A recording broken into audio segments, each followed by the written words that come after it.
organized here, so one moment. A few of us can get on the carpet here for you. If we need to. Go for it, Ted. Absolutely. And then all we have to do is figure out how we'll all get up. There is that dilemma. Well, this is children's, I'll work children's time into the sermon because I knew that Jacob wasn't going to be here. I'll pass these back to Lila and Kelsey or anybody else who wants to color. Because this is Native American Sunday. It's a day that the United Church of Christ acknowledges the great gifts the indigenous tribes all over the world have given us, and helps us to remember from whence these tribes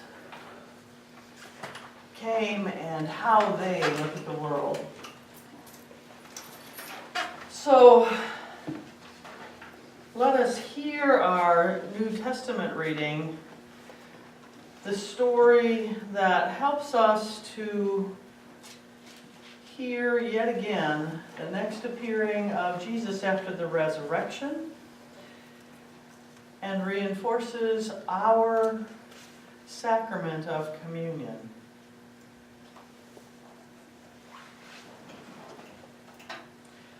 That same day, 2 of them were walking to the village of Emmaus. It was about 7 miles out of Jerusalem. They were deep in conversation, going over all these things that had happened. And in the middle of their talk and questions, Jesus came up and walked with them. But they did not recognize who he was. And he asked, "What's this you're discussing so intently as you walk along?" And they just stood there, long-faced, like they had lost their best friend. And one of them said, "Are you the only one in Jerusalem who hasn't heard what happened during the past few days?" And he answered, "What happened?" And they said, "The things that have happened to Jesus, the Nazarene. He was a man of God, a prophet, dynamic in work and word, blessed by both God and all of the people. And then our high priests and our leaders betrayed him, got him sentenced to death, and crucified him. And we had our hopes up that he was the one who was about to deliver Israel. And it is now the 3rd day since it happened. But now some of our women have completely confused us. Early this morning they went out to the tomb and they couldn't find his body. They came back. They came back with the story that they had seen a vision of angels. Angels who said he was alive. So some of our friends went off to the tomb to check, and they also found it empty, just as the women had. But they didn't see Jesus. And the stranger looked at them and he said, "Slow-hearted, thick-headed, why can't you simply believe all that the prophets said? Don't you see that these things had to happen? And the Messiah had to suffer and then enter into his glory." And then he started at the beginning with the books of Moses and went on through all of the prophets, pointing out everything in the scriptures that referred to him.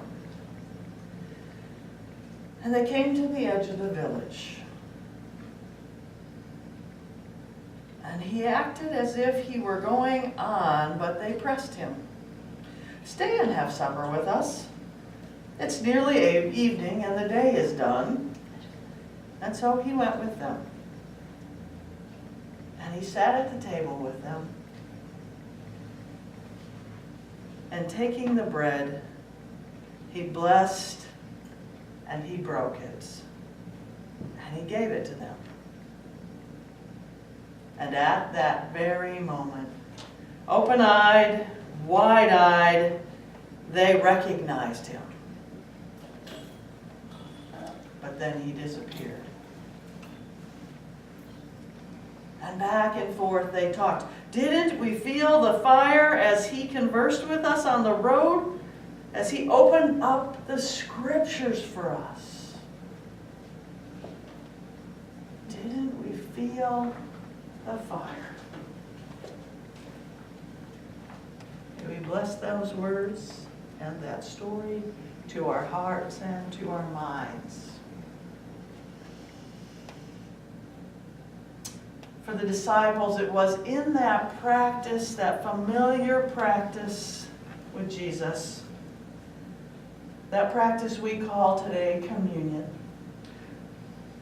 that was first shared with those disciples as they ate with Jesus, first acknowledged in the Bible in the upper room the night before he was arrested.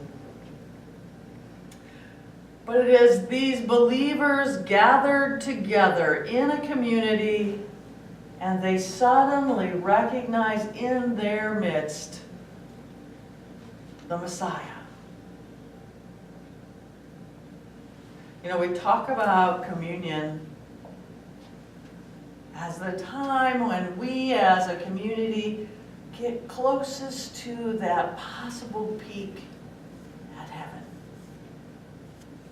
A time when that window opens just a little bit.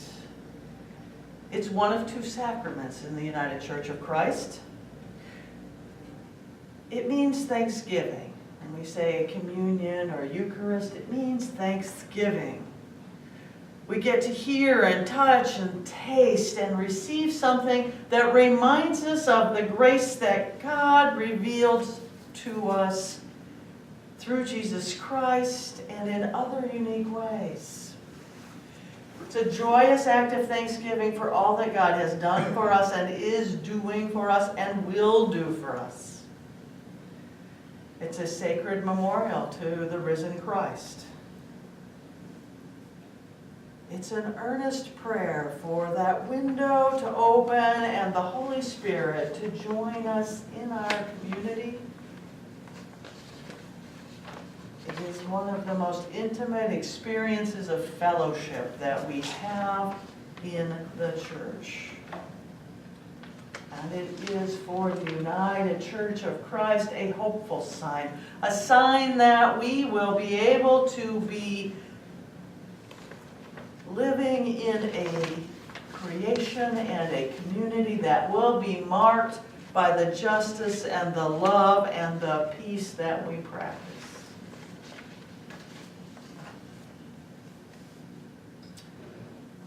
Our native brothers and sisters here in America have a custom, a ritual, a tradition that is similar.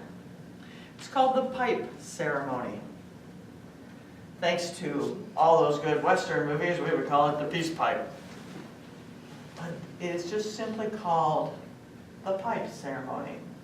And it's a sacred tradition and ritual that combines and connects the spiritual world and the real world, or the physical world that we live in. Sound familiar?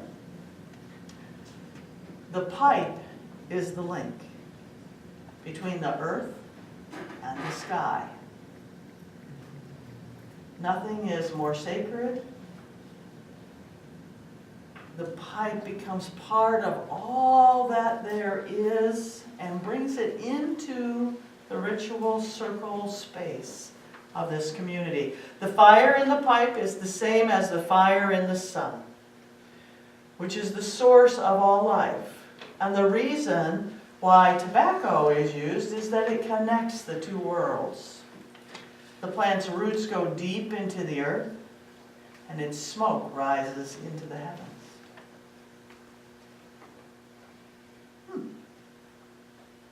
Somewhat similar to the reason we do communion, to tie ourselves to the Holy Spirit.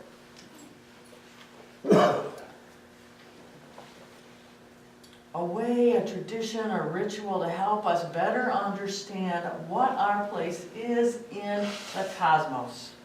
How do we fit? What is our relationship with the creator of all physical being? Let us pray in the Native American way with their words. O great Spirit, whose voice I hear in the winds and whose breath gives life to all the world, hear me. I am small and weak. I need your strength and wisdom. Let me walk in beauty and make my eyes ever behold the red and the purple sunset.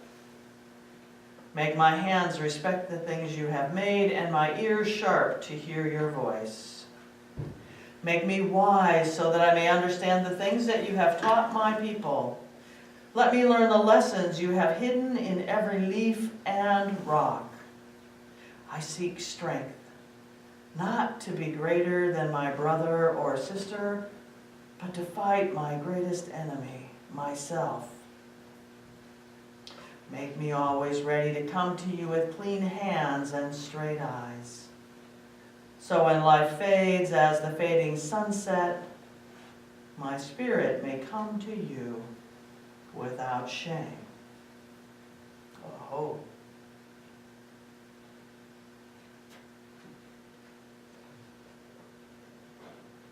Today we celebrate these indigenous people, some who live on every continent of this world, some who still live the way of their ancestors, some who have tried to live a more of the life of modernity, and some who have struggled to find a balance.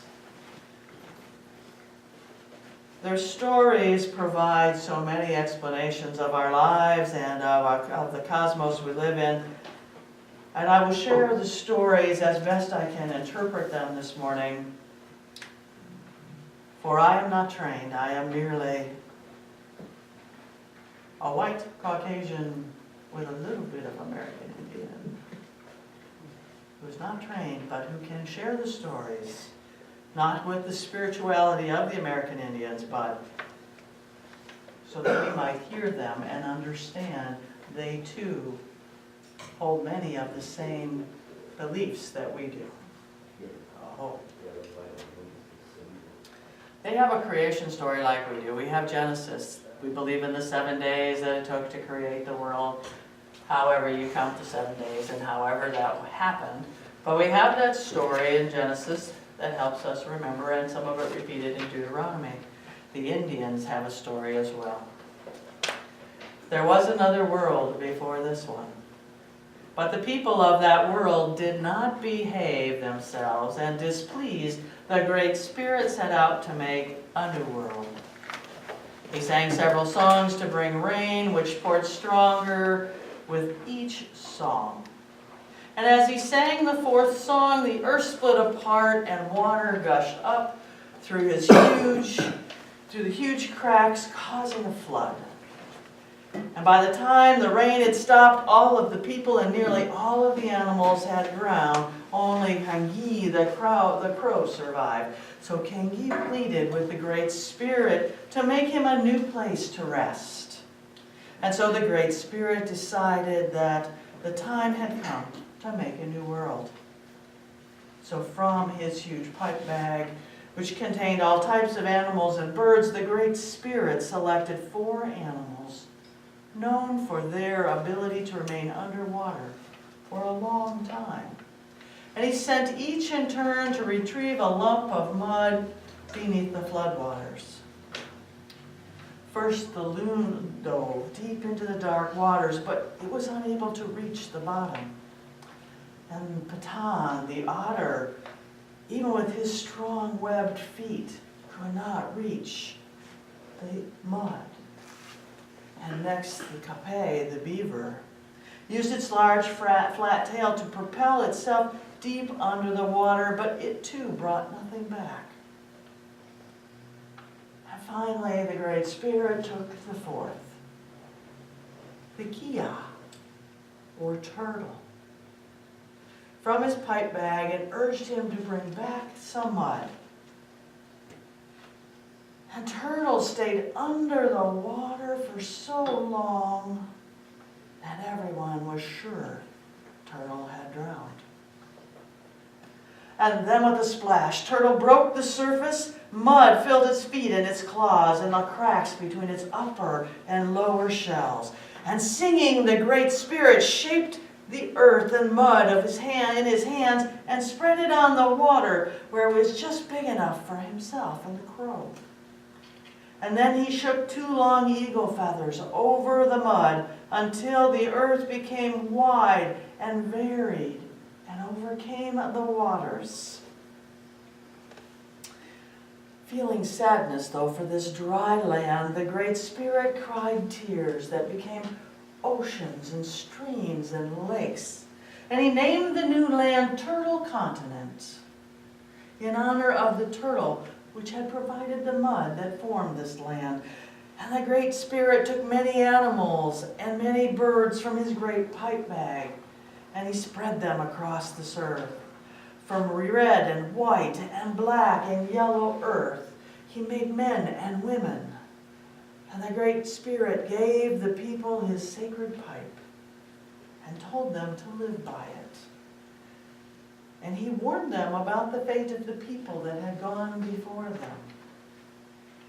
And he promised all would be well if all living things learned to live in harmony.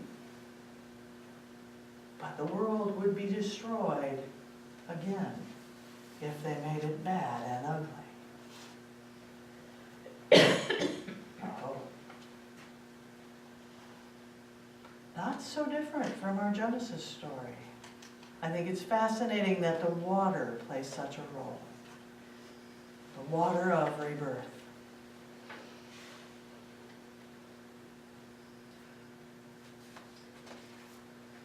When we read the Bible, we read much about how there were stores of food, and food was raised, and there were famines, and there were droughts, and there was pestilence, and there was locusts, and we read the comings and goings of the seasons, and the Native Americans had a story for that as well.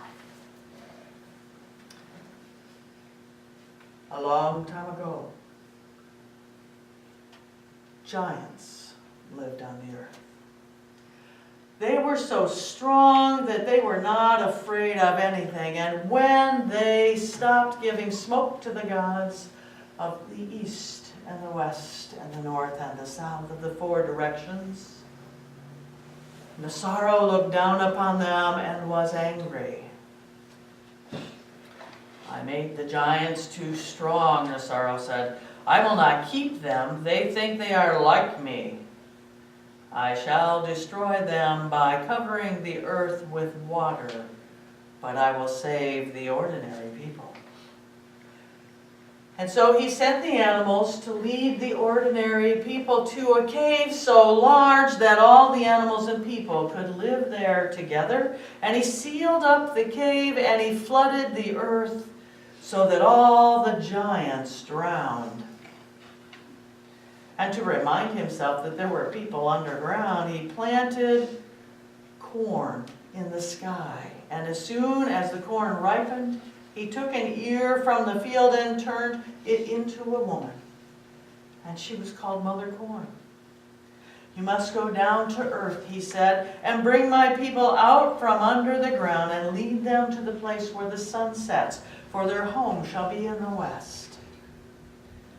And Mother Corn went down to the earth, and when she heard thunder in the east, she followed a sound into the cave where the people were waiting. But the entrance closed behind her, and she could find no way to lead the people out. We must leave this place, this darkness, she told him. There is light above the ground. Who will help me take my people out of the earth? And the badger came forward and said, Mother Corn, I will help. And the mole stood up and said, I will help the badger dig through the ground that we might see the light. And then the long-nosed mouse came and said, I will help the other 2. And the badger began to dig upwards, and after a while he fell back exhausted. Mother Corn, I'm very tired, he said. And then the mole dug until he could dig no more. And then the long-nosed mouse took the mole's place. And when he became tired, the badger began to dig again. And the three took turns until at last the long-nosed mouse thrust his nose through the ground and could see just a little light. And the mouse went back and said, Mother Corn, I ran my nose through the earth and I saw the light, but the digging has made my nose small and pointed. And after this, all of the people will know by my nose that I was the one who dug through the earth first. The mole now went up to the hole and dug all the way through. And the sun, which had come up from the east, was so bright it blinded the mole. And he ran back and said, Mother Corn, I have been blinded by the brightness of that sun. I cannot live upon the earth anymore. I must make my home under the earth. And from this time, all moles will be blind. So they cannot see in daylight, but they can see in the night, and they shall stay underground in the daytime. And the badger then went up, and he made the hole larger so the people could go through. And when he crawled outside, Badger closed his eyes, but the rays of the sun struck him and blackened his legs and made a streak of black upon his face. And he went back down and said, Mother Corn, I have received black marks upon me, and I wish that I might remain that way so that the people will remember that I was the one who helped to get your people out.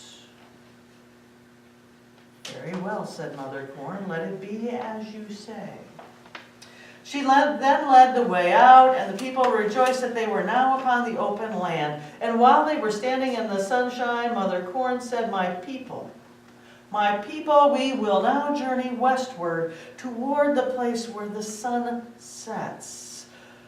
But before we start, any who wish to remain here with the badger and the mouse and the mole may do so. And some of the animals decided to return to their burrows in the earth, but others went with Mother Corn. And the journey was now begun, and as they traveled, they could see a mountainous country rising up in front of them, and they came to a deep canyon. The bluff was too steep for the people to get down, and even if they could get down, it was too steep to get back up on the other side. And Mother Corn asked for help. And a bluish gray-blue bird flew up, hovering on rapidly beating wings with its large bill and bushy crest and handsome breast.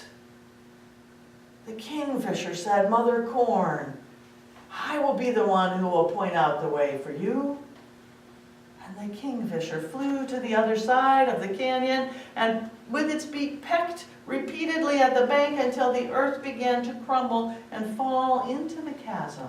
And then the bird flew back to the other side and did the same on that bank, and the earth began to crumble and together formed a bridge. Those who wish to join me, said the kingfisher, may remain here, and we will make our homes in the cliffs. And some stayed, but most journeyed on. And after a while they came to another obstacle, a dark forest. The trees were so tall they seemed to reach the sun, and they grew together so closely that they formed an impenetrable thicket. And again Mother Corn asked for help, and this time Owl appeared. And Owl said, I will make a pathway for your people through the forest. Any who wish to remain with me may do so, and we will live in this forest forever. And then Owl flew up through the timber, waving its wings to move the trees to one side so that it left a pathway for the people to go through. And Mother Corn led the people through, and onward they went to the west.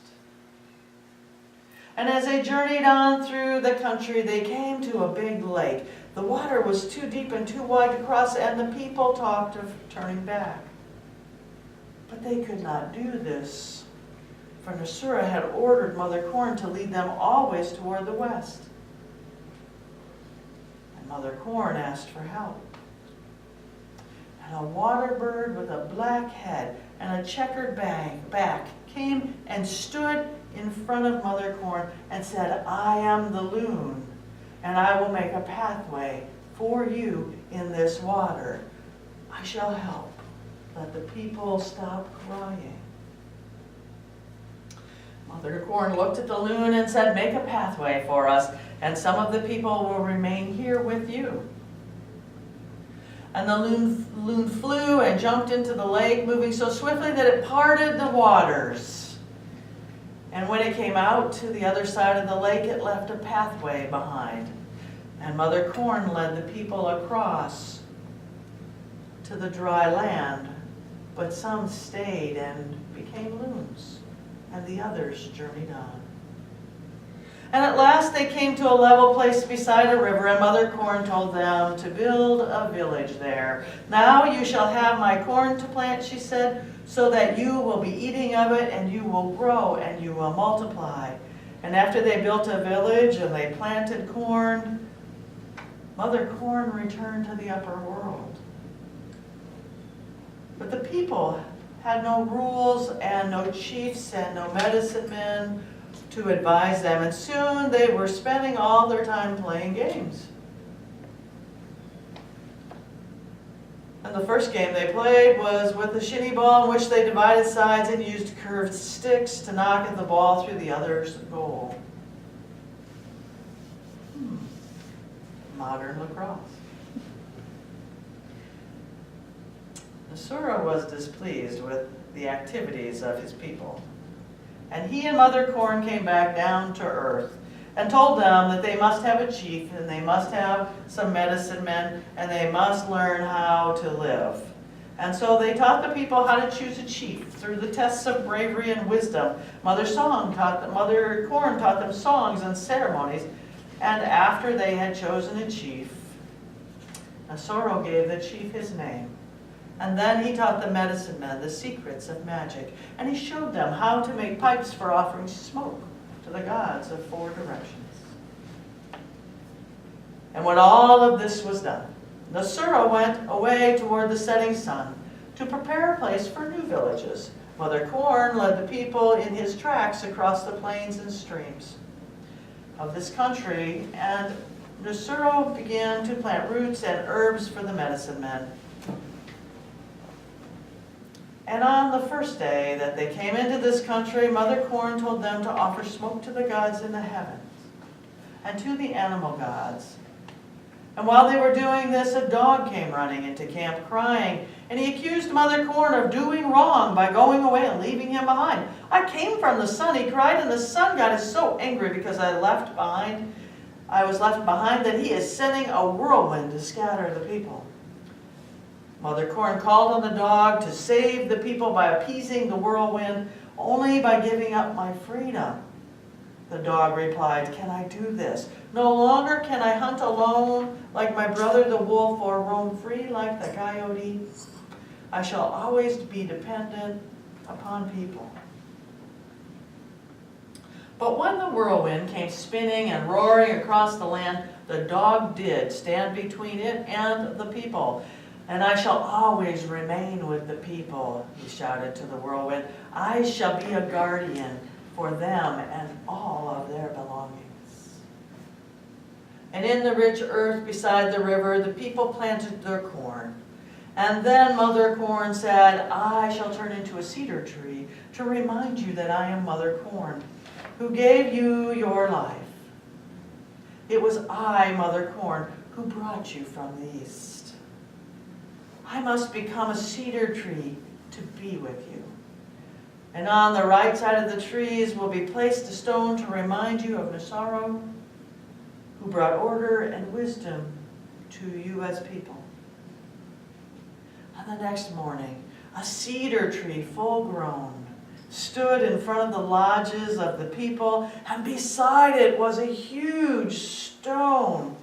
And the people knew that Mother Corn and Nasaro would watch over them through all time and keep them together and give them long life.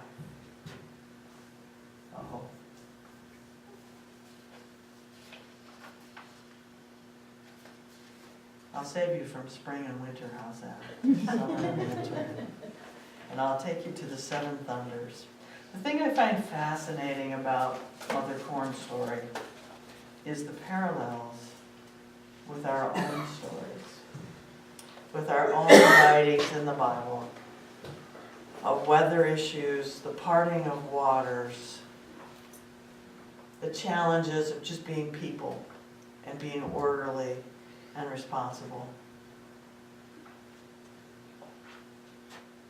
Stories that were being written on two continents at similar times in our beginnings. And I don't think they had jets or libraries or the internet. One last story. This was the one I was going to share at children's time. So, each tribe has a story about the thunder gods.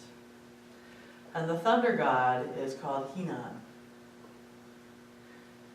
And he is the eldest brother and leader of a winged race called the Thunderers.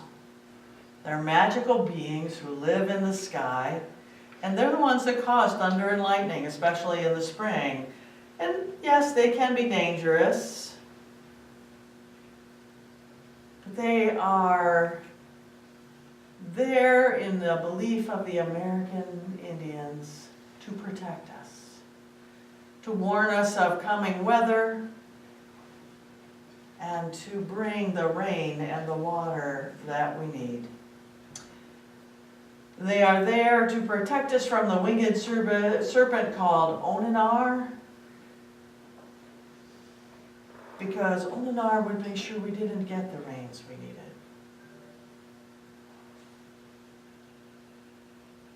They refer to Hinan as grandfather.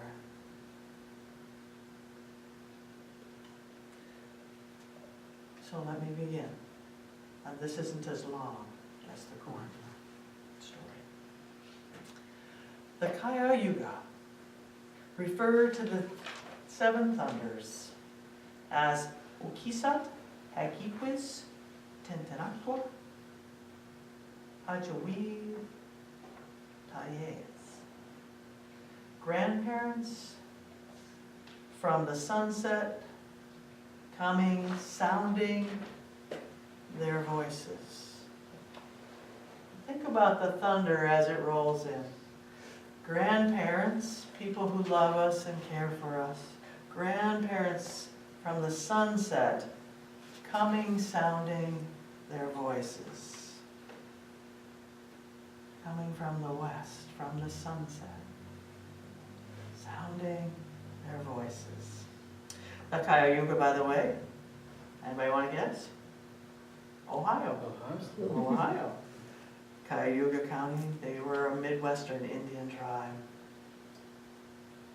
Many years ago, there were three brothers that wanted to find and play the place of the setting sun. And along the path of the setting sun, a spider had spun a web across the trail. And in their efforts to get through the trail, two of the brothers became trapped in the web and could not free themselves. The third brother somehow managed to free himself, followed the trail, and finally reached the sky world and the place of the setting sun. This man was greeted by the six thunderers, who asked this man if he would like to join their world and help them work in the service of the creators. And the thunderers told him that if he agreed, he would have to change his outward form. And when the man agreed, the thunderers placed him in a corn mortar, ground the man to mush, then took him out and remolded him. And with his body reformed, the man joined the thunderers, and they taught him to be gentle, never to be too harsh with the people. And the thunderers to this day have different sounds. If you notice, one sound is like two sticks hitting each other. And that is the sound of the seventh thunderer, the one from this earth. The thunderers protect the people by waging war against snakes and monsters and keeping them under the earth where they are supposed to live. The thunderers also work to cleanse this earth with the rain and the winds. That's the Cliff Notes version. If there are many long stories, and I've got several with me, but long stories, I've got one from the Wyandotte Indians and the Cherokees. That's kind of fun because it talks about Detroit and it's set right here. The Thunderers. The thunder that protects us, that lets us know the waters are coming. The brothers and young men who are playing together with lightning and thunder to ensure we have nourishment. You see, these stories like our own would be told like we do our scripture here as a group, in a circle, in a community, to help build a way of life, to help build a shared experience, to bring hope, to remind us to be passionate, compassionate, and to bring justice, to maintain a balance, to live and play and argue and grow old together and come back together and be together in our communities. Let us pray for understanding. Understanding the way of our people and the way of the indigenous people around the world. Gratitude to Mother Earth, sailing through night and day, turn and to her rich soil, rich and rare and sweet. In our minds, so be it. Gratitude to plants, the sun-facing, life-changing leaf, and fine root hairs standing still through wind and rain. Their dance is in a flowing spiral grain. In our minds, so be it. Gratitude to air, bearing the soaring swift and the silent owl. Breath of our song, clear spirit breeze. In our minds, so be it. Gratitude to wild beings, our brothers teaching secrets, freedoms, and ways, who share with us their milk, self-complete, brave and aware. In our minds, so be it. Gratitude to water, to clouds, to lakes, to rivers, to glaciers, holding or releasing, streaming through all our bodies, salty seas. In our minds, so be it. Gratitude to the sun, blinding, pulsing light, trunks of trees through mist swarming caves, where bears and snakes sleep, he who wakes us. In our minds, so be it. And gratitude to the great sky, who holds billions of stars and goes yet beyond that, beyond all powers and thoughts, and yet is within us. Grandfather's space. The mind is his wife. So be it. A hope.